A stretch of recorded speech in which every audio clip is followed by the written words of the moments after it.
Ha, sold for $100. Take her. She is yours now. No, please. Alina Carter never imagined that the woman she called mother would one day set a price on her life. For a mere $100, her stepmother handed her over to a homeless Korean man who everyone dismissed as worthless. As Alina walked away beside this complete stranger, her stepsister could not stop laughing, and her stepmother smiled, convinced she had finally rid herself of her biggest burden. What neither of them realized was that they had just made the worst mistake of their lives. The homeless man they looked down on was the one person they should never have underestimated, and when the truth finally came to light, nothing would ever be the same again. Before we begin, if you discovered your own family had sold you for $100, would you ever forgive them? Share your answer in the comments below, and also let me know the city you are watching from. I love seeing how far these stories reach. Now let us see how Alina's life changed forever. Morning sunlight poured through the windows of the Carter mansion, but for Alina Carter, another day had begun long before the rest of the family opened their eyes. While the house slept, she was already in the kitchen preparing breakfast, not because she wanted to, but because her stepmother believed the help should always wake before the family. The cruel irony was that Alina was not the help. She was the daughter of the man who had built the mansion, yet after her father's death, that truth no longer seemed to matter. The home that once belonged to her had become the place where she worked without pay. Every morning followed the same routine. She cleaned every room, prepared every meal, washed every load of laundry, and scrubbed the marble floors until they gleamed. By the time the family came downstairs, everything was already done, yet nothing she did was ever enough. One mistake, or even something as small as a misplaced item, was enough to make her the first person blamed.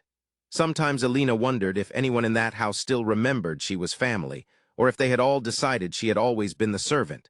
Only one thing kept her going. Hidden inside the pocket of her apron was an old photograph of her late father. Whenever no one was watching, she would take it out and quietly smile. It reminded her of a time when this house was filled with laughter instead of cruelty, a time when she was loved. "You would have known what to do," she whispered, gently tracing her father's face. "I miss you, Dad." But before she could wipe away the tears gathering in her eyes, a sharp voice echoed through the mansion. "Alina." She slipped the photograph back into her pocket. "Yes, ma'am," she answered instinctively before hurrying out. She had no idea that by the end of the day, her life would never be the same again. "You called for me, ma'am?" Instead of answering, her stepmother looked toward the gate. A man slowly walked inside. His clothes were worn, his shoes covered in dust, and the weariness on his face spoke of countless nights without a place to call home. Alina frowned. She could not remember the last time her stepmother had welcomed a homeless stranger into the mansion. Before she could ask why, her stepmother rested a hand on her shoulder. The gesture was so unexpected that Alina froze. "This is the girl." The man looked at Alina for a long moment, his expression revealing nothing. Then he quietly nodded. Without a word, he reached into his jacket and handed a small bundle of cash to Margaret. She counted it. A satisfied smile spread across her face. $100. Only then did Alina notice the silence hanging in the room. Her eyes shifted from the money to the stranger, then back to her stepmother. "You have lived under my roof long enough," Margaret said coldly. "Today you are leaving with him." The words refused to make sense. Alina searched her stepmother's face, hoping to find even the smallest hint that this was some cruel joke, but there was none. That was when the truth finally hit. She had not been asked to leave. She had been sold for $100. A cold feeling settled in Alina's chest. "Why?" Margaret looked at the money in her hand. "Because he paid for you." Everything inside Alina froze. "No," she slowly shook her head. "This isn't funny." Margaret's expression never changed. "Does this look like a joke?" Alina turned to Vanessa, desperately searching for someone to tell her this had gone too far. Instead, Vanessa smiled, not with sympathy, but with satisfaction. In that moment, Alina understood. They had both wanted this. The tears finally escaped, not because of the money, but because she realized she had never been part of the family they pretended to be. Margaret pointed toward the gate. "Leave." Alina could not move. "I said leave." Margaret walked inside the house, picked up a small travel bag, and dropped it at Alina's feet. "I packed your things this morning." Alina looked down. Everything she owned, including the photograph of her father, fit inside a single bag. This had not been a sudden decision. It had all been planned before she was ever called outside. With trembling hands, she picked up the bag. There was nothing left to say. Without looking back, Alina walked out of the Carter mansion. No one tried to stop her. No one called her name. And just like that, the place she had once called home disappeared behind her. The moment Alina stepped beyond the mansion gates, the afternoon breeze brushed against her face. It was the same breeze she had felt countless times before, but this time she knew she was not coming back. Alina tightened her grip on the small travel bag and quietly followed the stranger. Neither of them spoke. After several minutes, she finally broke the silence. "Why?" The man kept walking. "You had enough money to buy me." Her voice trembled. "So why me?" He remained silent for a moment, then without looking back, he answered. "Because you needed somewhere to go." Alina blinked. It was not the answer she had expected. She had prepared herself for greed, for cruelty, for something far worse. Instead, she was left with another question. Nothing about the man walking ahead of her made sense. His worn clothes, tired face, and weathered shoes told the story of someone struggling to survive, yet he had spent $100 on a complete stranger. The more Alina tried to understand him, the more mysterious he became, and without realizing it, she had just taken the first step into a life she never could have imagined. After a few minutes, the stranger turned into a quiet street lined with aging buildings. He stopped in front of a small house and pushed open the rusty gate. Only then did he glance back at Alina. She stepped inside. The tiny courtyard held little more than a few worn chairs, an old bicycle, and neatly folded blankets. It was not much, but it was clean. The stranger placed his bag by the door before turning to her. "You can leave if you want." Alina stared at him. "You bought me, so why would you let me leave?" His expression remained calm. "I did not bring you here to make you my prisoner. I brought you here because you needed somewhere to go." The words lingered in the air. Alina looked toward the open gate. She was free to leave, but freedom meant nothing when there was nowhere left to go. The Carter mansion was no longer her home, and there was no one else waiting for her. She looked back at the man. "I'll stay." He gave a quiet nod and opened the door. As Alina stepped inside, she had no idea that the man she believed was homeless was hiding a secret that would change her life forever. If you have made it this far, you are going to love what happens next. Kindly take a second to like the video and subscribe to the channel. Alina stepped inside and quietly looked around. The room was small and modest, with old furniture that had clearly survived years of use. It was not luxurious, but it was spotless. Everything had been carefully arranged, as though someone took pride in the little they had. The stranger placed his bag by the door. "You can have the bed." Alina looked at him. "What about you?" "I'll sleep out here." She frowned. The room was barely large enough for one person, yet he had offered her the only bed without hesitation. Once again, he did something she could not understand. He walked over to the small stove and poured water into a pot. "I'll make something for us to eat." Alina quietly set her bag beside the bed. Just a few hours ago, she had walked out of the Carter mansion believing she had lost everything. Now she found herself under the roof of a man who owed her nothing, yet had shown her more kindness in a single afternoon than her own family had in years. For the first time that day, she did not feel afraid. She simply wondered who was Cha Jihan. The days that followed were unlike anything Alina had ever known. Life inside the little house was simple, but for the first time in years it was peaceful. Jihan never treated her like a burden or reminded her she had once been sold for $100. Instead, he treated her with a quiet kindness she was still learning to accept. As the days passed, Alina found herself smiling more often than she had in years. Then she noticed something. Every morning before sunrise, Jihan quietly left the house. He never said where he was going, and every evening he returned as though nothing had happened. Alina wanted to ask, but she never did. Somehow she knew he was carrying a story he was not ready to tell, and for the first time she found herself wanting to know it. Weeks slowly turned into months. Alina found a modest job at a nearby cafe. The pay was not much, but earning her own money reminded her she could still stand on her own. Each evening she returned to the little house that had quietly become home. Life with Jihan was peaceful. There were no harsh words, no fear, and no conditions attached to his kindness. As the months passed, Alina found herself falling in love with the man who had restored the peace she thought she had lost forever. Yet one question refused to leave her mind. Sometimes, strangers would look at Jihan with unmistakable recognition, and before anyone could approach, he would calmly lead Alina away. The first time she asked about it, he simply smiled.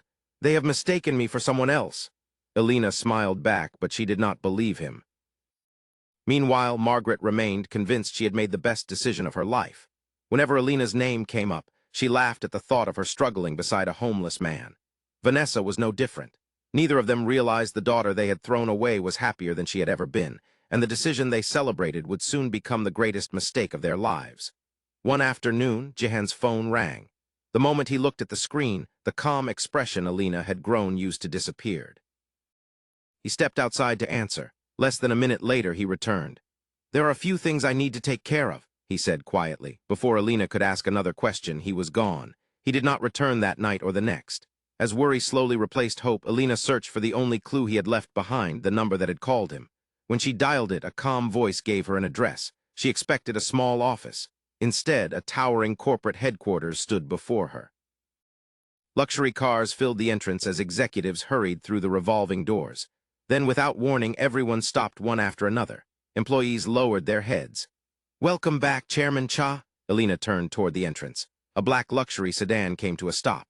The door opened. Jihan stepped out. Gone were the worn clothes and weathered shoes. In their place was a perfectly tailored suit and the quiet confidence of a man who belonged at the very top. He acknowledged the greetings and walked inside as though he had done it 1,000 times before. Only then did Alina understand. The homeless man she had fallen in love with was Chairman Cha Jihan, one of the richest and most powerful CEOs in Korea. Alina stood in silence. Everything she believed about Cha Jihan had been turned upside down. When they were finally alone, she looked at him. "Why?" Jihan was quiet for a moment, then he looked out through the window. "For years, people only saw my money. They wanted my name, my influence, what I could give them." He paused. "After a while, I could not tell who cared about me and who cared about my wealth." So he walked away. He left behind the mansion, the luxury cars, and the life everyone envied.